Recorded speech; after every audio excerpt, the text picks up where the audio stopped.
The curtains are still down at most American cinemas, but in China the box office is back in business. This week audiences lined up, socially distanced of course, to see films including the 800, a war drama for which Americans will have to wait. Next week Disney will send its summer tentpole, Mulan, straight to streaming in most of the West, whereas Chinese filmgoers will get the chance to watch it on the big screen. China's box office increasingly props up Hollywood. China may overtake America as the world's largest cinema market by revenue this year. Meanwhile, Chinese media companies are investing in American films.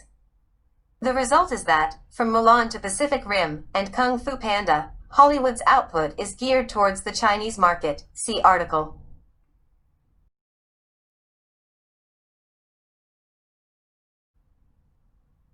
But it is also tailored to Chinese censors. Sometimes just the Chinese version of a film is altered to please them. But on occasion the version that global audiences see is changed too. That is causing alarm. America's Attorney General has accused the movie industry of kowtowing. Politicians have proposed penalties for studios that agree to censors' edits. As it pushes deeper into this promising new market, Hollywood faces the growing risk of official interference, not just in China, but at home too. China used to be an afterthought in Hollywood. In 2005, its box office took $275 million. Last year, the figure was nearly $10 billion. A cinema-building binge has left China, with almost as many screens as Europe and America combined. Such a market cannot be ignored. It can mean the difference between a blockbuster and a bomb. Hollywood studios would be foolish not to tailor films for their fastest-growing audience.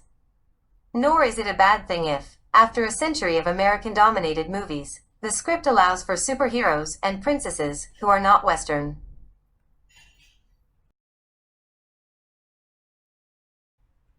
Yet the fears over censorship are well-founded. Some of the Chinese bureaucrats' demands are silly, like their insistence that dirty laundry be removed from a Shanghai skyline in Mission Impossible 3. But airbrushed underpants are not the end of it. Flags are removed and maps altered. To get a release in China, movies must avoid the 3Ts of Tiananmen, Taiwan, and Tibet. American actors who once liked to pose with the Dalai Lama know that a selfie could get them blacklisted by the Chinese authorities. The sanctions are asymmetric. When Liu Yifei, who plays Mulan, tweeted support for the police who put down pro-democracy protests in Hong Kong, Disney said nothing. The trouble is that the proposed cures are often worse than the disease.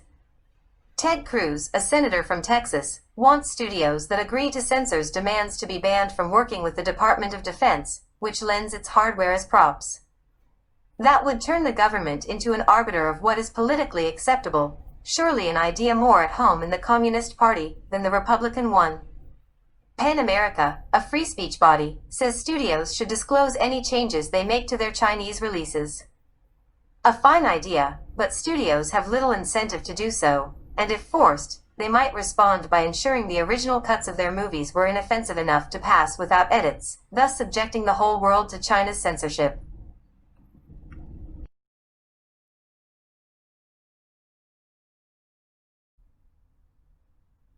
Fortunately, two factors should limit Hollywood's kowtowing.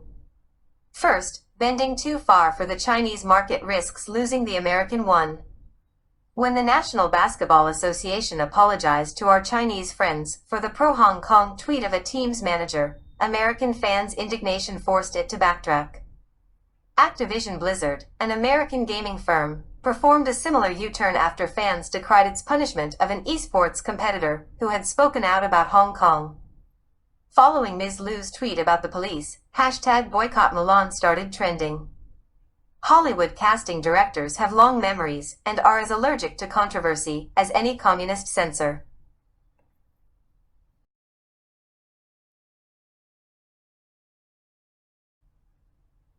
The other factor is the rise of streaming.